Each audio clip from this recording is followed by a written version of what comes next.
And welcome, everyone. Good morning. This is a good place to be after the rain. Hopefully you got here before it started. I'm really excited for today's discussion. I am surrounded by four amazing women, really thought leaders in their own rights. With me is Deanna Flores, flag football superstar and NFL global ambassador, and she is very busy on the speaker circuit. She said this is probably panel number 6, and she has 2 more today, so we are lucky to have her. Next to Deanna is Louise Felton. She's the VP of Marketing Communications from Qualcomm, and she'll be able to bring a brand perspective to our conversation around equity in sport. Next to Louise is Hyslop, the co-founder of The Gist. And then rounding out our panel is Jen Millet, Chief Operating Officer of Bay FC, the newest expansion team in the NWSL. So really great group of women. As we look to unpack whether or not fair play is a myth, and we'll be looking at equity in sport for both girls and women. I wanted to do just a little bit of sort of table setting, if you will.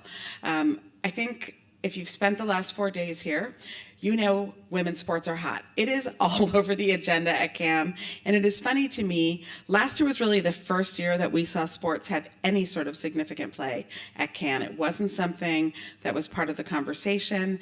I think this year it has exploded, and that just mirrors what is happening in our world today. Women's sports are hot, and I think, it doesn't hurt that it's an Olympic year. I like to call this our supersized summer of sport. But this year, for the very first time, there will be an equal number of male and female athletes at the games. And that is really something to be proud of, I think. There's some great statistics that come out of our friends at Deloitte in terms of the amount of revenue being generated by women's sports. They expect that in 2024, we'll see $1.3 billion in revenue generated.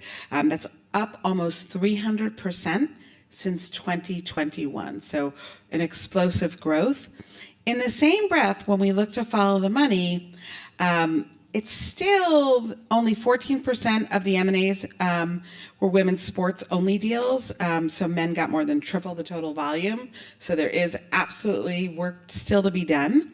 So today we're going to talk about equity in sports. We'll examine whether or not fair play is realistic. We'll dissect the progress in moving equity forward. And then we'll look at what can be done to continue the momentum. And I do think, the wind is at our back, which is great. And how do we remove existing barriers for women? So I'm going to open things up this morning with the first question for Ellen. So Ellen, you founded The Gist in 2017, and you have been on a mission ever since then to level the playing field in sports with your fan-first approach. And there is a stat that many of us probably know from a few years ago. Female athletes receive less than 5% of coverage, but make up a much larger share of the overall athlete mix. You've also talked about not getting too carried away with online chatter relative to leagues, specifically women's leagues, that are just getting started. And it's funny, we've all been talking about sports all week, but still, when you think about sort of the time for the WNBA to have been in existence in the NWSL, how you balance sort of square up the progress the leagues have made with the fact that they're really still in their beginning stages, and even more so when you look at the Professional Women's Hockey League. So my question for you is, should we expect more attention, investment, and player support, or should we be happy with the progress we've made? How do you balance that? Yeah, I love that question. I think for a little bit of context too, the Gist really is a destination for female fans. We provide equal coverage on men's and women's sports and really act as that sports-obsessed, witty best friend who helps you stay in the know of what's going on in sports. All of our content is created by women and non-binary folks. We are really about being that fan-first kind of destination and flipping the business model of what traditional sports media has always been. And so digging into this question, I really like it. I think first, we should never be happy with where we're at. I think we should always be pushing for growth and pushing for that next thing. But I think when we start to compare men's leagues to women's leagues, it gets a little bit dangerous, and there's a lot of context and history there. When you look at the NHL and the PWHL, for example, the NHL started in 1917. I don't even think women could vote at that point, let alone play a sport. When you look at the NBA, it started in 1946. The WNBA started in 1996. So that alone means we cannot be comparing those leagues to each other. I also think when you look at the money going into things, you have to look at investment. And there was a really great study done a couple of years ago by one of the big fours, and really it showed that women are promoted in the workplace based off of their resume and what they've done, whereas men are promoted in the workplace based off of their potential. We see the same things in startups with respect to how many female founders are being invested in, and now unfortunately we're seeing the same thing with women's sports, where these men leagues were able to bring in so much money because they were being invested in based off of their potential, and these women's leagues are not seeing the same dollar amount in investments from brands or investors because they had to prove first that there was that ability, but in order to prove it, they need money, and then you get on this vicious cycle.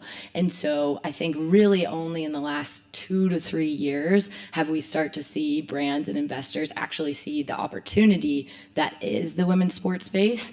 I think the last part too is that these sports are inherently so different. And when I look at watching women's soccer compared to men's soccer, it's apples and oranges. And I think that we have to just start not comparing and more so appreciating the men's and women's leagues and teams for what they are. And they really are different sports with different strategies.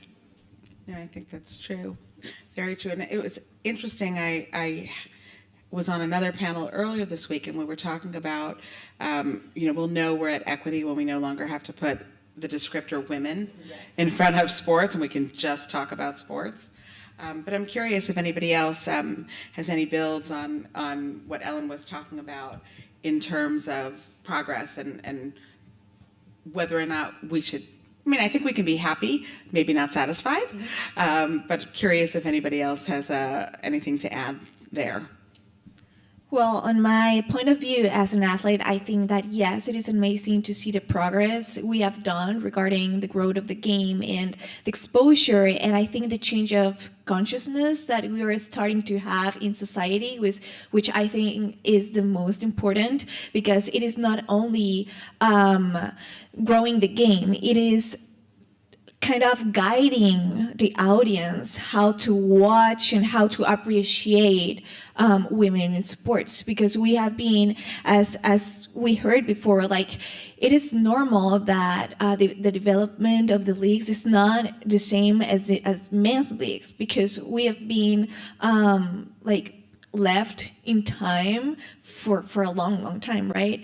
But I think it is an important moment to keep that movement growing by viewing it not as charity, but as investment, as we said, because we have the numbers, we have the growth, we have the proofs. It has never been a matter of lack of talent, or a lack of having a show right there.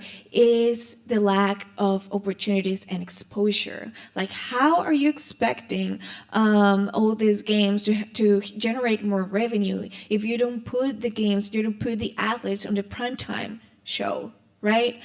So as you said, like it is like a like a cycle that we need to break by just giving the exposure, giving the opportunities for these athletes to shine. Well, that's interesting, and you sort of stole my next question, Deanna. I wanted to talk a little bit about this notion of whether or not women's sports are a charity investment, but I'd like to just sort of give everyone a little bit more background on on what you've been doing and all your many accomplishments. And you've been representing your home country of Mexico for more than 10 years on the flag football field and at the very highest level. You're a world champion, you've been in a Super Bowl commercial. So all those things are wonderful accolades. And you even shared with us that you have the first piece of memorabilia from a flag football player on display at the Pro Football Hall of Fame. So huge kudos to you. But you've been talking a lot about this notion of whether or not investing in women's sports, is still viewed as charity. And I'd like to think that we're moving past that. And I think there's been a shift, but I'm really curious to dig into that with you and the rest of the group a little bit more, and whether or not you think this notion of charity also plays into the pay equity discussion. Yes, I think it is one of the origins of all the,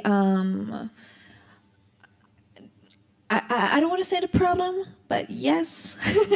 Like nowadays, even if we have advanced a lot on equal pay, it is not enough. Like 2023, we didn't had a single female athlete made it to the Forbes 50 most paid athletes in the world. Not a single. And the highest paid female athlete receives less than half of the number 50 of the list. So those are like some data that really brings us to reality to see where we are standing right now. And again, as I said, it is not a matter of lack of talent, of lack of maybe the opportunities that these women can generate. It is due to the lack of exposure, I could say. Right now, it is impressive to me to see that still a lot of female athletes have to play different roles at the same time as they practice their sport. They have to be professionals, they have to be entrepreneurs to be able to make a living from what they love. Right now, yes, flag football has been growing so fast in the world, but it is not a professional sport yet. We cannot make a living from this. So that's a reason I truly appreciate and admire all my teammates and all the players worldwide, because again, we have to figure out the ways to make a living out of sport. And as you said, like keep proving and proving ourselves one time and another. So I think it is a time for decision makers, for brands to start putting that investment on, betting on the vision, on the potential that every athlete can have, not looking at the present as how is it now, because many, many factors affect to it, but how it is gonna be. I think building on this idea that women's sports is a charity, and in some sense, Bay FC were an expansion team, as we mentioned, joined the league this past season, and it was amazing to me to be out in the market talking to brands and about partnerships, and how many, when we would reach out and say, "Oh, is this a nonprofit? Are you a nonprofit?" And I was like, "Oh my gosh," and I think, our mindset, going out into the market was we want to deliver value for your brand, and we feel like we're going to be able to do that with what we're building here. And so a lot of these conversations that we were having with partners was like, some of them, this will be good for us because it's good for our female workforce, so we want to, pursue this relationship. And I said, we would have to guide them into these conversations around all the things we were going to be able to do that were going to positively impact their brand and deliver that value. But it was such an interesting sort of position. I said, I need you to value the IP I'm giving you because it's worth something and it will be worth something. And I don't feel comfortable entering the relationship if you don't see it that way. And so we are, I feel like, at a turning point, because I think some brands showed up with that mindset. with this idea of this is an investment that I'm getting almost, in at the ground level, and I see the opportunity. And some brands are still sort of stuck in this space of, well, I have a daughter, and, I have females that work in our office, so this is sort of what place I should be looking to spend. But we're not there yet, I think. I'm curious, what do you think, like the effect of someone like a Caitlin Clark might have on sort of shifting that mindset? Yeah, I mean, I think there's huge potential there, but I also get nervous when we put it all on one athlete, and I think that's what we're seeing a little bit. Unfortunately, I think it's not fair for her. It's not fair for all the other athletes in the WNBA who are there now and have been there for years. In some sense, you love the visibility and the universe that she's brought into the sport, but I think it's just been too singularly focused, and hopefully, that has led people into the tent, but they are now there experiencing and understanding, this is a competitive league full of a ton of amazing athletes, and let's value all of it together and not just sort of one person in it. And honestly, I think that's what she wants too. Yeah, I think, the stories you shared about when you were talking with potential partners, it makes you want to take a step back, take a deep breath, and go, really? Really? You don't want to be on video when you're on some of those calls. You really would just rather be looking at your phone going like that. Camera up. Yeah. Well, I want to switch gears for a minute, and I'm going to talk. This question is for Louise. I'd love sort of a brand and corporate perspective from you. We've seen some big companies step up to the plate with significant investment pouring into sport, both domestically and globally. Qualcomm obviously is chief among them, and two of the many examples include Qualcomm's advancement of opportunities for women through your work with MU, Manchester United, and with the F1 Academy. So I'd love if you could share a little bit about these investments, why they are so important for Qualcomm and so important for promoting gender equality and empowerment for women in sport. Yeah, thank you. I'm so thrilled to be here and to take the brand perspective. And speaking just on a couple of the other comments that were just made, I think we have to look at like Caitlin Clark as a catalyst and take advantage of those moments to crack open the aperture and have people really understand what the opportunity is in sports more broadly for women. So let's not miss that moment, but let's not put all the pressure on singular athletes. For Qualcomm, and for those of you who may not know Qualcomm, I can guarantee that you've been affected by our technology. We started about 40 years ago, wireless research, innovation, and commercialization. Today, our Snapdragon chips, which can fit on your pinky, are the power, performance, and intelligence in a wide range of devices from smartphones to automobiles, wearable technologies, and this week we just introduced what I'm going to call game-changing PCs. And one of the things I love is that business has taken so much sports vocabulary, and so there's real synergy there between business and sports. So for us, as we think about Snapdragon and making this a global cultural brand, which is our aspiration, we look at our brand partnerships as key cornerstones to that strategy. And we, several years ago, purged the word sponsorship from our vocabulary in favor of partnerships, because sponsorships are just about plastering your logo everywhere, and that's ultimately meaningless. Partnerships are about a two-way value exchange with those teams, leagues, and athletes that we engage with. So we're really looking for a win-win where, again, another sports piece of language, where they can get something, each of the teams, athletes, and sports organizations get something out of us in terms of technology, innovation, and advancing their business.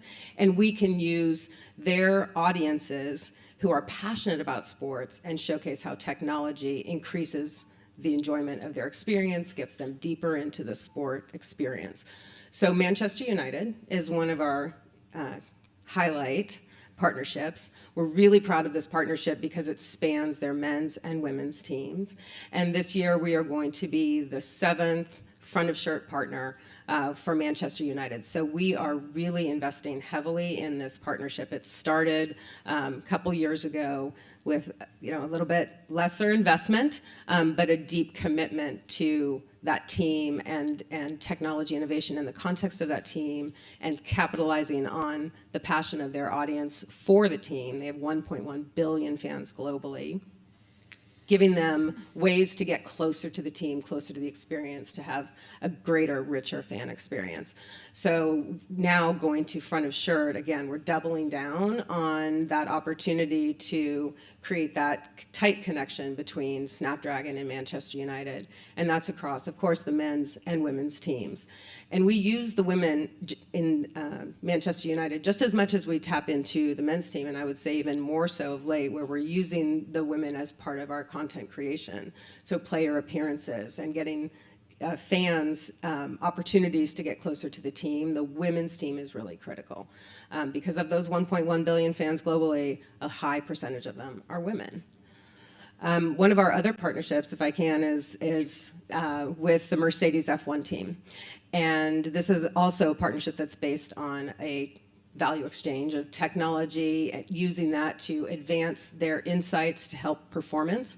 And for us, it's tapping into 750 million fans who watch every race. The fastest growing fan base for F1 is women. And this week, we just announced a partnership with the F1 Academy, which is their women, which is their women's motorsports academy. And they are committed, Susie Wolf is the managing director, and they are committed to advancing women in motorsport. So we're very, very proud of that. And in fact, I'm going from here to Barcelona to meet with the Mercedes F1 Academy driver, Dorian Penn. And we're going to be doing some content creation specifically with her to talk about technology and how it can help advance her performance and help her achieve her goals. And that content creation is going to be coming out later this year. That's awesome. I think you touched upon something that I would love to get the panel's point of view on, and that is this notion of passionate fans. Because I do think tapping into what people care about, and there are communities of fans who, you know, whether they're in love with a team or an athlete or a sport, can really help drive progress forward. So I'd be curious from the rest of you know, your co-panelists, what you guys feel about, you know, the ability to sort of tap into that fandom to help us achieve and move progress forward. Yeah, sure. I like this. I think when we think about women's sports and female athletes in particular, there has been so much research from folks like Wasserman, from folks like Parity and SurveyMonkey that are really showing how brand affinity is being driven through women's entities and through female athletes, how ROI is that much more than men. And I think a lot of it, when we look at the data, it really comes back to female athletes are driving 3 times the ROI from a social influencer perspective in comparison to the men's side. And a lot of it is when we look at the industry and what it's forced is that these female athletes and these women's teams have had to leverage the democratization of digital media to actually become their own marketplace and their own marketers. And as a result, they're so savvy, they have this really deep relationship with their fans, and then they're able to turn those fans into trusted fans of the brands that they're working with. And that is something that you don't get on the men's side or with men's athletes in the same way.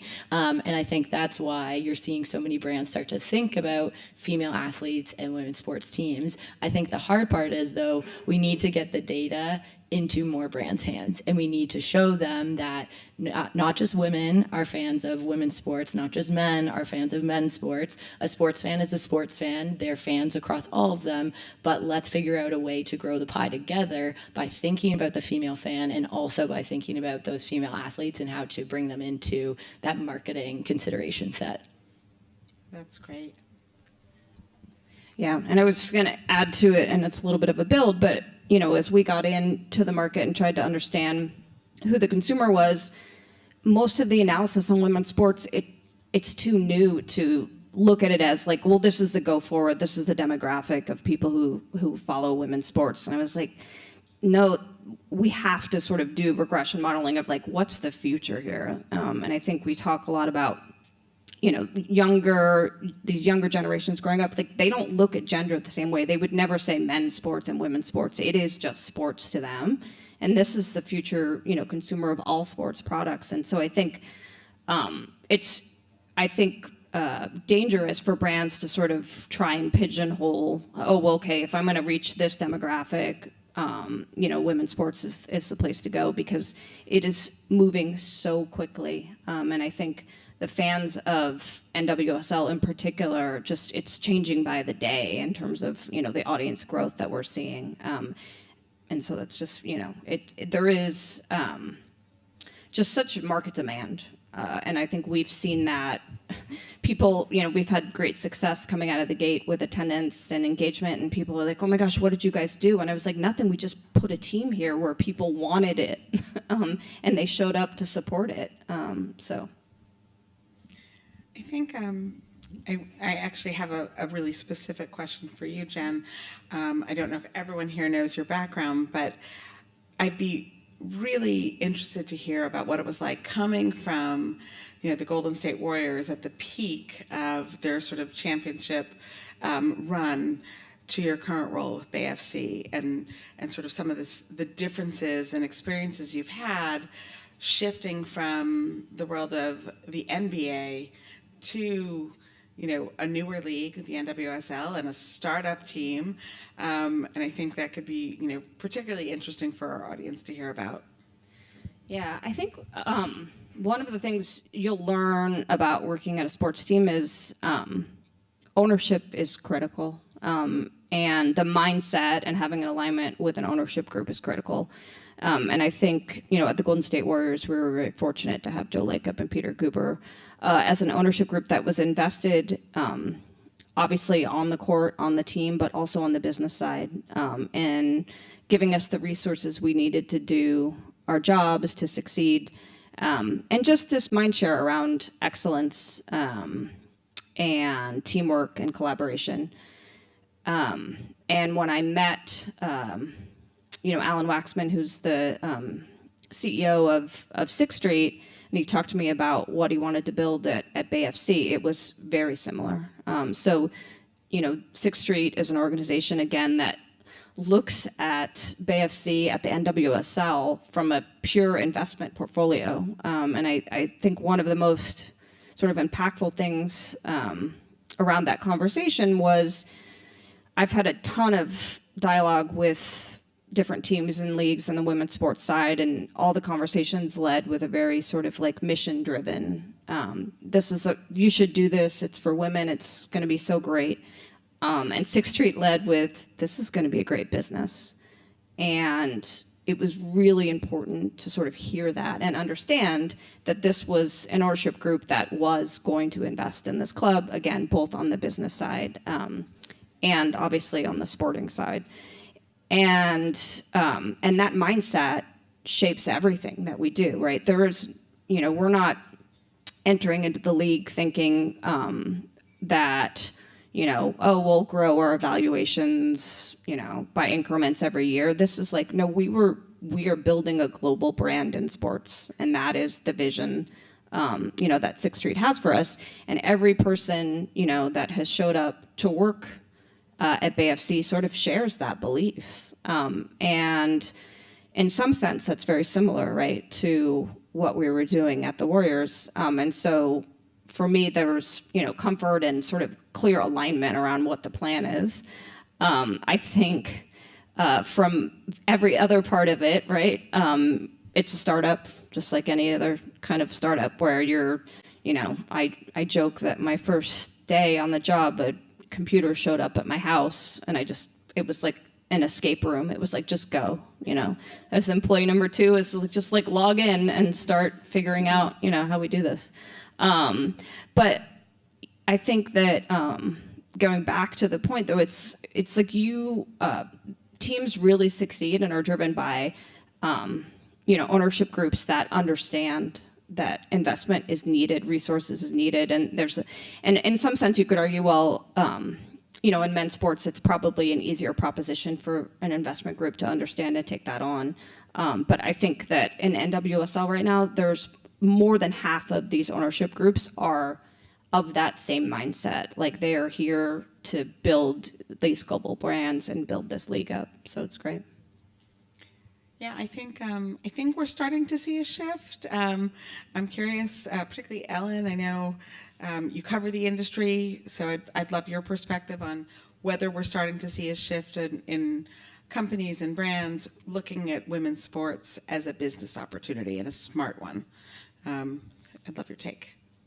We're definitely starting to see a shift. I think that there's still a lot of education. I think that there really is a difference between understanding and intention and then actually investing and then actually seeing the impact of that investment. And I think we really are in the infancy here. And I think that's okay. Again, women's sports, and a lot of them at least, we're still in that startup mentality. We're still in that startup phase. For us at the Gist, inherently what we're doing is really leveling the playing field in sports and proving this different business model. And we are mission driven, and we are very much like, hey, the female fan deserves to be here. Women's sports deserve to have equal coverage. And the bigger that we get, we feel like the better it is for the industry. And so really our goal, at least at the Gist, is to become an empire, get as big as we can, really prove to these other people that, hey, women's sports are here to stay. Women's sports are a very viable business opportunity, as are the female fans. And hopefully our success at the Gist can also say,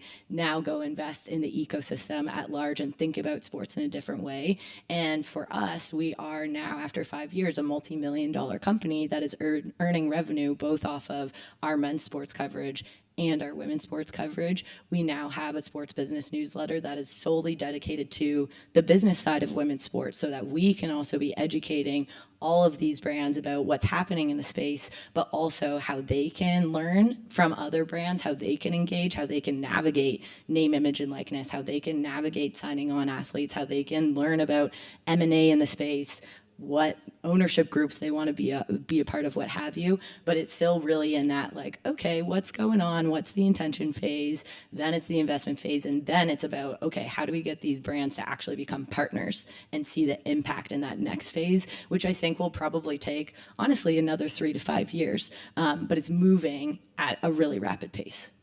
That's great. We'll just tell them to speed it up. Speed it up. Speed it up. I want to close with a lightning round or a bonus question for all of you. Boldest prediction for women's sports. What's on the table? Deanna, do you want to kick us off? Boldest prediction. Well, what I would like to see out there is sports being called not as females in sports, women in sports, men in sports, just sports. Athletes not be seen as female athletes, male athletes, just athletes. Athletes be seen more than their achievements on the field, but as people, as who we are. Athletes are more than what they do on the field, on the court. Athletes have stories to tell. Athletes have different and amazing ways to engage with people and make people feel seen and heard. And feeling seen and heard can be life-changing. So I feel that brands, athletes, we have that not only opportunity, but that responsibility to work together to make sure we are making people feel seen, because that is going to change not only our present, our society, but also the future generations. I love that. And if I could just pile on, one of the things that we're trying to do is tell those stories and connect people emotionally, and getting fans closer to their favorite athletes and understanding who the athlete is off the court, off the pitch, and the multifaceted nature of those athletes creates such incredible permanent connection to the teams, to the athletes, to the sports in general. So I think that that's fantastic and something that we want to contribute to. In terms of bold predictions, okay, I'm going to do 5 years from now, maybe 8 years from now, panel up here in Cannes, the title of which is Whatever Happened to Men's Sports? Where the women's professionalism, performance, integrity, passion, and momentum has fully eclipsed the age-old male sports dominated culture, and women are where it's at. Love that. Love that. I'm going to take it a little bit more from, I think, the fan side of things with the gist, and I think that the female fan is going to become the most important piece of the ecosystem. We know that they are controlling trillions of dollars globally. They are making the decisions in the household, and I think when you look at men's sports with 75% of the fans being male, women's sports over 50% of those fans are male. In order for the entire industry to grow the pie, we have to start thinking about how we're going to be welcoming women in as fans. And then I think the second part of that on the women's sports side in particular is sports betting, fantasy, and gamification. There's been a major lack with women's sports on the data and technology side of things, where it makes it really, really difficult for a fan to actually engage because there's not enough data about all of the athletes. And so while we're all obsessed with daily fantasy football, setting up our teams, all of that sort of stuff, it's really, really hard as a fan to actually do that on the women's side. And so I would love to, in 5 years, actually be talking about the fantasy teams that we're all able to put together, the daily betting that we have on these big sports betting platforms, because that's how we're able to engage more deep fandom after that as well. I'm going to say maybe in the next 5 to 8 years, you're going to see a WNBA team or a NWSL team evaluation at over 500 million. That's my bold prediction. Bold prediction. I hope it's my team. We'll be pulling for you. We'll be pulling for you.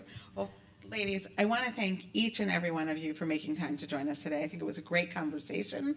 I think you each brought a different perspective to the table here at World Women Can. And I wanted to make a special thank you to Rupa for creating this amazing platform for all of us. I know last year we started small and we're going bigger and bigger, which is great. You know, creating a more equitable future for girls and women, not just in sports, but in general, is incredibly important. I do think women's sports are at just the beginning or their infancy, as we've talked about, in terms of getting the attention they deserve. But I like seeing the momentum. I think, you know, we always want to be taking a step forward. We just launched at Allison something that we call the Sports Momentum Index in partnership with the Harris Poll. And what it is a monthly polling collaboration that captures data around the momentum of both emerging and existing sports. It looks at athletes, it looks at teams, it looks at leagues, and it looks at engagement, both on the individual, group level, why each of these properties are resonating both individually with a consumer or a fan and with sort of the cultural zeitgeist and why it matters. And I think this is going to become a very important tool for marketers as they look to think about, where do I invest my dollars? And if you can see where the momentum is going, and I'm hoping it's female, you know, we'll start to be able to prove that out with more and more data.